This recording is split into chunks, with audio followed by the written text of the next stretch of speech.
Front plated ആയിട്ടുള്ള ഒരു കുർത്തിയുടെ yoke designing ആണ് ഇന്ന് നമ്മൾ ചെയ്യാനായിട്ട് പോകുന്നത്. അപ്പം ഞാൻ എടുത്തിരിക്കുന്ന മെറ്റീരിയൽസ് ആണ് ഇതൊക്കെ. ഗോൾഡൻ കട്ട് ബീഡ്സ് എടുത്തിട്ടുണ്ട്, അതുപോലെ ഗോൾഡൻ സീക്വൻസും എടുത്തിട്ടുണ്ട്. പിന്നെ നമ്മൾ ഈ 3 കളർ ഷെയ്ഡിലുള്ള സിൽക്ക് ത്രെഡാണ് എടുത്തിരിക്കുന്നത്. പിങ്കും പീച്ചും നമ്മൾ ഫ്ലവേഴ്സിനും ഗ്രീന് ലീഫിനുമാണ് യൂസ് ചെയ്യാനായിട്ട് പോകുന്നത്. ഇതാണ് നമ്മൾ ചെയ്യാൻ പോകുന്ന നെക്കിൻ്റെ പാറ്റേൺ. ബോട്ട് നെക്കിലാണ് വരുന്നത്. യോക്ക് പോർഷനിൽ ഇതുപോലെ ഓക്കും വരുന്നുണ്ട്. ഇത് നമ്മൾ ക്ലോത്തിലേക്ക് ട്രേസ് ചെയ്തൊന്ന് എടുക്കുകയാണ്. എടുത്ത ശേഷം ഈ സ്റ്റെം പോർഷനിലൂടെ നമ്മൾ വർക്ക് ചെയ്ത് കൊടുക്കാനായിട്ട് ഞാൻ ഗ്രീൻ കളറുള്ള സിൽക്ക് ത്രെഡ് ഒരു സ്റ്റാൻഡ്സ് എടുത്തിട്ട് രണ്ടായിട്ട് മടക്കി 2 സ്റ്റാൻഡ്സ് ആക്കിയിട്ട് നോട്ട് ചെയ്തെടുത്തിട്ടുണ്ട്. ഇനി നമുക്കിത് ഈ ഒരു പോർഷനിൽ നിന്ന് നീഡിലെടുക്കുകയാണ്. എടുത്തിട്ട് ആ സെയിം പോയിന്റിലേക്ക് തന്നെ നീഡിൽ ഇതുപോലെ താഴ്ത്തി കൊടുക്കുക. താഴ്ത്തി കൊടുത്തിട്ട് ഇതുപോലെ പിടിച്ചിട്ട് കുറച്ച് ഫ്രണ്ടിലായിട്ട് നീഡിൽ പൊക്കിയെടുത്ത് ആ ലൂപ്പ് അതിൻ്റെ ഉള്ളിലാക്കിയിട്ട് ഇതുപോലെ വലിച്ചു കൊടുക്കുകയാണ്. അപ്പോൾ ചെയിൻ സ്റ്റിച്ച് യൂസ് ചെയ്തിട്ടാണ് നമ്മൾ ഈ ഒരു സ്റ്റെം പോർഷൻ കംപ്ലീറ്റ് ചെയ്യുന്നത്. ഇവിടെ നമ്മൾ ചെറിയ ചെയിൻ സ്റ്റിച്ച് ചെയ്യുന്നതുകൊണ്ട് ഞാൻ എടുത്തിരിക്കുന്ന നീഡിൽ നമ്പർ 9 ആണ് കേട്ടോ. അപ്പോൾ നമ്മൾ വലിയ ചെയിൻ സ്റ്റിച്ച് ആണെങ്കിൽ 5 ഒക്കെ എടുക്കാം. പക്ഷേ ചെറിയതായതുകൊണ്ടും കുറച്ചും കൂടി പെർഫെക്ഷൻ കിട്ടാനുമാണ് ഈ ഒരു നീഡിൽ നമ്പർ 9 ഞാൻ എടുത്തിരിക്കുന്നത്. അപ്പം അല്ലെങ്കിൽ ഇതിൻ്റെ ഹോളുണ്ടല്ലോ, നമ്മൾ ഈ നീഡിൽ വലിച്ചെടുക്കുമ്പോൾ കിട്ടുന്ന ഹോൾ അത് കുറച്ച് വലുതായിപ്പോവും. അപ്പോൾ അങ്ങനെ വരുമ്പോൾ അതിന് ആ ഒരു പെർഫെക്ഷൻ വരില്ല. ഇതാകുമ്പോൾ തിന്നായതുകൊണ്ട് തന്നെ പെർഫെക്ഷൻ കൂടുതലായിരിക്കും നമ്മളിങ്ങനെ വർക്ക് ചെയ്താൽ. പിന്നെ ഇതുപോലത്തെ നീഡിലൊക്കെ കിട്ടുന്നതിൻ്റെ ലിങ്ക് ചോദിക്കാറുണ്ട്. അപ്പോൾ അതിൻ്റെ ലിങ്ക് ഞാൻ ഈ അഫിലിയേറ്റിൽ കൊടുത്തിട്ടുണ്ട് കേട്ടോ. അപ്പോൾ ചെക്ക് ചെയ്താൽ നിങ്ങൾക്കിത് പർച്ചേസ് ചെയ്യാൻ പറ്റുന്നതാണേ.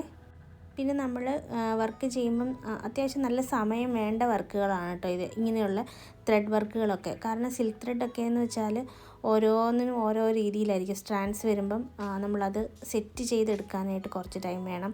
പിന്നെ അത് ചിലപ്പോൾ അത് കെട്ടൊക്കെ വീണ് പോകും. അപ്പോൾ അങ്ങനെ വരുമ്പം അത് വീണ്ടും അത് പൊട്ടിച്ച് ഫുൾ കളഞ്ഞിട്ട് വേണം വീണ്ടും നമ്മൾ ചെയ്യാനായിട്ട്. അപ്പോൾ അതിൻ്റേതായ സമയമൊക്കെ നന്നായിട്ട് തന്നെ ഇതിന് വേണ്ടി വരും. അപ്പോൾ ബിഗിനേഴ്സ് ആണെങ്കിൽ നിങ്ങൾ ആദ്യം ആങ്കർ ത്രെഡിലൊക്കെ ചെയ്ത് പഠിക്കുക, എന്നിട്ട് സിൽക്ക് ത്രെഡ് ചെയ്യാവുള്ളൂ കേട്ടോ. അല്ലെങ്കിൽ ഭയങ്കര പാടായിരിക്കും ചെയ്യാനായിട്ടൊക്കെ. പിന്നെ നമ്മൾ എന്തിനാണ് സിൽക്ക് ത്രെഡ് യൂസ് ചെയ്യുന്നതെന്ന് ചിലർ ചോദിക്കാറുണ്ട്. അതിൻ്റെ കാര്യം എന്ന് വെച്ചാൽ ചില കുർത്തികളൊക്കെ എന്ന് വെച്ചാൽ നമ്മൾ കസ്റ്റമൈസ്ഡ് ആയിട്ടായിരിക്കും ചെയ്യുന്നത്. അപ്പോൾ അങ്ങനെ ചെയ്യുമ്പം കുറച്ച് പ്രീമിയം ലുക്ക് വരാനായിട്ടും ഒരു ഷൈനിങ് ഒക്കെ കിട്ടും ഈ സിൽക്ക് ത്രെഡ് യൂസ് ചെയ്താൽ. പക്ഷേ കോട്ടൺ ത്രെഡ് ആണെങ്കിൽ ഈ ഒരു ഷൈനിങ് ഇല്ല. പക്ഷേ ചെയ്യാൻ നമുക്ക് കുറച്ചും കൂടി എളുപ്പമായിരിക്കും. കോട്ടൺ ത്രെഡിൽ നമുക്ക് വർക്ക് ചെയ്യാനായിട്ട് കുറച്ചും കൂടി ഈസി ആയിരിക്കും. സിൽക്ക് ത്രെഡ് ഇത്തിരി ബുദ്ധിമുട്ട് തന്നെയാണ്. പക്ഷേ പ്രീമിയം ലുക്ക് വരാൻ വേണ്ടിയാണ് നമ്മൾ ഈ സിൽക്ക് ത്രെഡ് യൂസ് ചെയ്യുന്നത്. അതുപോലെ റേറ്റിലാണെങ്കിലും നല്ല ഡിഫറൻസ് ഉണ്ടാകും. നല്ല ക്വാളിറ്റി ഉള്ള ത്രെഡ് ആകുമ്പം നല്ല റേറ്റ് വരും. ഒരു 20 തൊട്ട് 40 രൂപ വരെയുള്ള ത്രെഡുകളുണ്ട് സിൽക്ക് ത്രെഡിൽ. അപ്പോൾ അതിൽ നമുക്ക് ഇഷ്ടമുള്ളത് വാങ്ങിക്കാം. പക്ഷേ കുറച്ച് ക്വാളിറ്റി ഉള്ളത് വാങ്ങിക്കുന്നതായിരിക്കും എപ്പോഴും നല്ലത്. പിന്നെ ആങ്കർ ത്രെഡാണെങ്കിൽ വലിയ വിലയൊന്നുമില്ല, 12 രൂപയാണെന്ന് തോന്നുന്നു ഒരെണ്ണത്തിന്. കറക്റ്റ് റേറ്റ് എനിക്ക് അത്ര ഓർമ്മയില്ല, എന്നാലും ഏകദേശം 12 രൂപയൊക്കെയാണ് വരുന്നത്. പക്ഷേ ഇതിന് വരുമ്പോൾ ഇതിൽ നമുക്ക് ഡബിൾ ബെല്ല് യൂസ് ചെയ്യാം, റോയൽ യൂസ് ചെയ്യാം. അതൊക്കെ നല്ല ക്വാളിറ്റി ഉള്ള സിൽക്ക് ത്രെഡുകൾ തന്നെയാണ്. അപ്പം അങ്ങനെ ക്വാളിറ്റി നോക്കിയിട്ട് വേണം നമ്മൾ ഇങ്ങനത്തെ വർക്കുകൾ ചെയ്യാനായിട്ട്, പ്രത്യേകിച്ച് കസ്റ്റമേഴ്സിന് കൊടുക്കുമ്പം. ഇവിടെ ഞാൻ ചില സ്റ്റെം പോർഷനിൽ 2 റോ ചെയിൻ സ്റ്റിച്ച് ചെയ്തിട്ടുണ്ട്. ബാക്കിയൊക്കെ ഓരോ റോയിലുമാണ് ചെയിൻ സ്റ്റിച്ച് ചെയ്ത് കൊടുത്തിരിക്കുന്നത്. ഇനി ഇതേപോലെ തന്നെ നമുക്ക് ലീഫും ചെയ്ത് കൊടുക്കണം. ലീഫിൻ്റെ ബോർഡറിലൂടെയാണ് ചെയിൻ സ്റ്റിച്ച് ചെയ്ത് കൊടുക്കുന്നത്. അത് ഇതുപോലെ തന്നെ ഒരു സ്റ്റാൻഡ്സ് സിൽക്ക് ത്രെഡ് രണ്ടായിട്ട് മടക്കി 2 സ്റ്റാൻഡ്സ് ആക്കിയിട്ട് ആ ബോർഡറിലൂടെ നമ്മൾ ചെയിൻ സ്റ്റിച്ച് തന്നെ ചെയ്ത് കൊടുക്കുകയാണ്.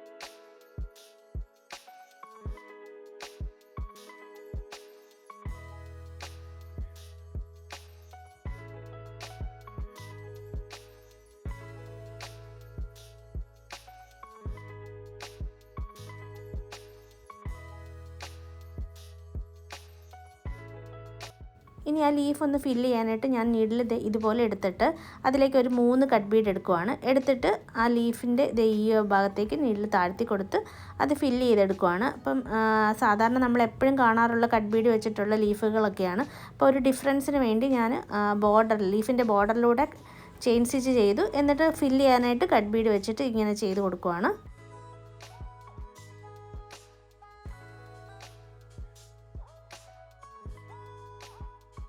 ഇനി ഇവിടെ ഒരു ചെറിയ ബ്രാഞ്ച് പോലെ വരുന്നുണ്ട്. അപ്പം ഞാൻ നീഡിലേക്ക് ഒരു 3 കട്ട് ബീഡും ഒരു സീക്വൻസും ഒരുമിച്ച് എടുത്തിട്ട് ബ്രാഞ്ചസിൽ ചെയ്ത് കൊടുക്കുകയാണ്. അപ്പോൾ ഇടയ്ക്കിടയ്ക്ക് മാത്രമേ ആ ബ്രാഞ്ചസ് വരുന്നുണ്ട്, ആ ഒരു പോർഷനിൽ നമ്മളിങ്ങനെ ചെയ്ത് കൊടുക്കുകയാണ്.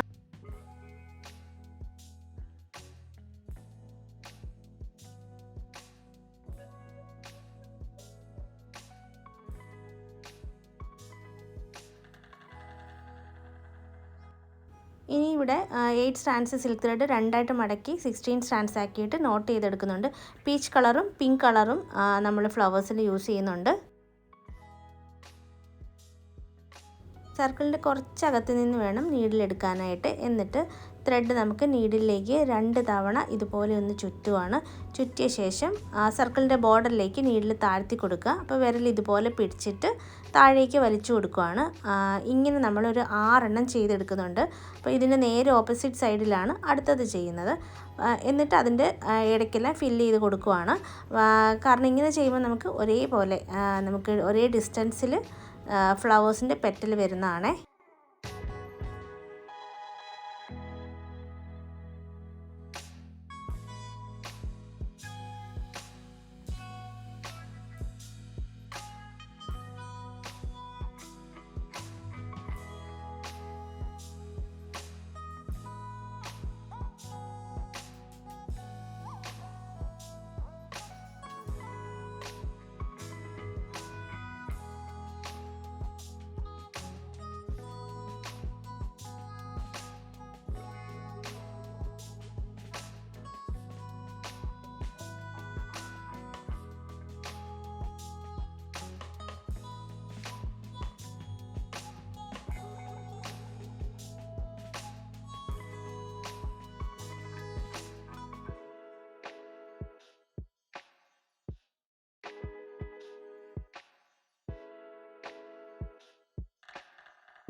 ഇനി ഈ ഫ്ലവേഴ്സിന് നടുക്കായിട്ട് നമുക്ക് സ്റ്റോണും കൂടി ഒന്ന് സ്റ്റിച്ച് ചെയ്ത് കൊടുക്കാം.